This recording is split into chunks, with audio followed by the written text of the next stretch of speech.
Saudara-saudari terkasih di dalam Tuhan Yesus Kristus. Shalom, salam sejahtera dan berkah dalam. Kami, di Pendalaman Iman Katolik Online, menyadari di antara kita semua umat seiman dalam Tuhan Yesus Kristus. Banyak yang tidak sempat ataupun kurang tertarik untuk membaca Alkitab, maka dari itu kami memberikan rangkuman intisari isi masing-masing kitab per kitab dari Alkitab sesuai judul yang tertera di bawah ini. Maka diharapkan kita dapat memahami isi dalam masing-masing kitab tersebut. Selamat menyimak.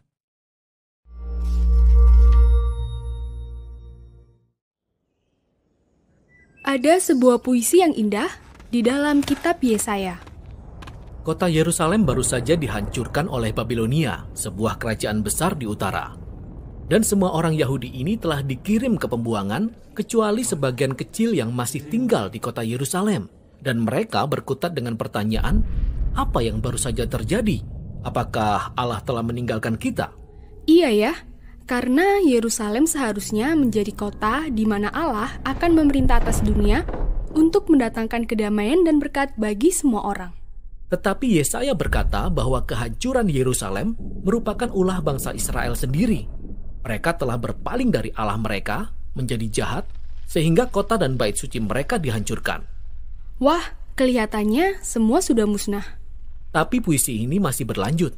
Ada seorang penjaga di atas tembok kota, dan jauh di sana, di atas bukit-bukit, dia melihat seorang utusan yang sedang berlari menuju kota. Dia berlari dan berteriak, "Kabar baik!" Yesaya berkata, betapa indahnya di puncak bukit-bukit kaki-kaki orang yang membawa kabar baik. Kaki-kaki yang indah? Iya, kaki-kaki itu indah karena mereka membawa pesan yang indah. Apa pesannya? Yaitu meskipun Yerusalem telah hancur, Allah Israel masih memerintah sebagai raja. Dan suatu hari nanti, Allah sendiri yang akan datang kembali ke kota ini, menegakkan tahtanya dan membawa damai sejahtera. Dan penjaga itu bersorak-sorai karena kabar baik bahwa Allah mereka masih memerintah sebagai raja. Nah, di Perjanjian Baru, kita juga menemukan ungkapan ini, kabar baik, yang berasal dari kata Yunani, Evangelion, yang juga diterjemahkan sebagai Injil. Jadi, ketika orang Kristen berkata, apakah kamu percaya Injil? Maksudnya adalah, apakah kamu percaya pada kabar baik itu? Tapi ini bukan sembarang kabar. Dalam Alkitab, ungkapan kabar baik selalu dikaitkan dengan pemberitaan tentang pemerintahan seorang raja baru. Dalam Perjanjian Baru, kitab-kitab Injil menggunakan ungkapan ini untuk merangkum seluruh pengajaran Yesus. Mereka berkata bahwa Yesus datang untuk memberitakan kabar baik kerajaan Allah. Jadi, Yesus melihat dirinya sendiri sebagai utusan yang membawa kabar bahwa Allah telah memerintah sebagai raja. Iya, namun cara Yesus menggambarkan pemerintahan Allah mengejutkan semua orang. Maksud saya, coba pikir. Kerajaan yang sukses dan berkuasa seharusnya kuat dan mampu memaksakan kehendaknya dan mengalahkan musuh-musuhnya.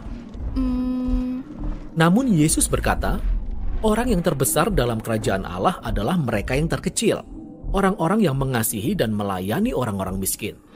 Dan ia berkata, kamu akan hidup di bawah pemerintahan Allah ketika kamu membalas kejahatan dengan mengasihi musuh-musuhmu dan mengampuni mereka serta mencari perdamaian. Jadi kerajaan ini terbalik dari kerajaan dunia.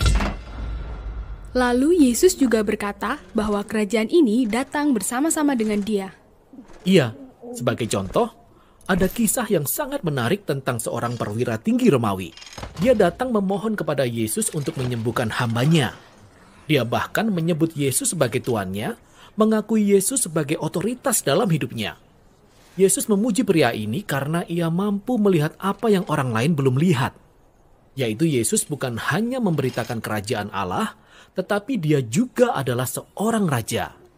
Maka tersiar kabar, ada seorang Yahudi dari Galilea yang berbicara dan bertindak seakan-akan dialah Raja Israel. Dia mengangkat 12 murid sebagai gambaran dari 12 suku Israel. Dia menyembuhkan banyak orang dan mengampuni dosa-dosa mereka. Semua ini menjadi ancaman besar bagi para pemimpin Israel, sehingga akhirnya mereka memutuskan untuk membunuh Yesus. Namun Yesus membiarkan mereka melakukannya. Ini tindakan yang aneh jika dilakukan oleh orang yang sedang berusaha menjadi raja. Benar sekali. Namun bagi Yesus, inilah yang harus terjadi. Yesus melihat dosa dan kehancuran umatnya Israel hanyalah sebagian kecil dari keadaan seluruh umat manusia yang telah memberontak terhadap Allah dan mengakibatkan tragedi dan kehancuran seluruh dunia. Jadi bagaimana cara Allah memerintah atas dunia yang seperti itu? Yesus percaya ini bisa dilakukan dengan tindakan kasih yang berkorban bagi musuh-musuhnya. Itulah mengapa dalam kitab-kitab Injil, peristiwa penyaliban Yesus digambarkan sebagai penobatannya sebagai raja orang Yahudi. Ya, dia menerima sebuah mahkota dan juga sebuah jubah. Dia ditinggikan tetapi bukan di atas tahta, melainkan di atas kayu salib.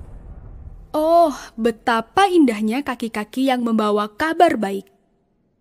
Kabar baiknya sekarang adalah Yesus telah mengalahkan maut dan dia memerintah sebagai raja.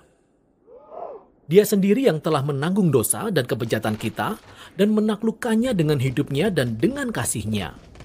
Dan kemudian Yesus mengutus para pengikutnya untuk pergi dan terus memberitakan kabar baik tentang kerajaan yang terbalik dari kerajaan dunia itu. Dan juga untuk mengajak semua orang menyatakan kesetiaan mereka kepada Yesus, Sang Raja, yang telah mengalahkan maut dengan kasih-Nya.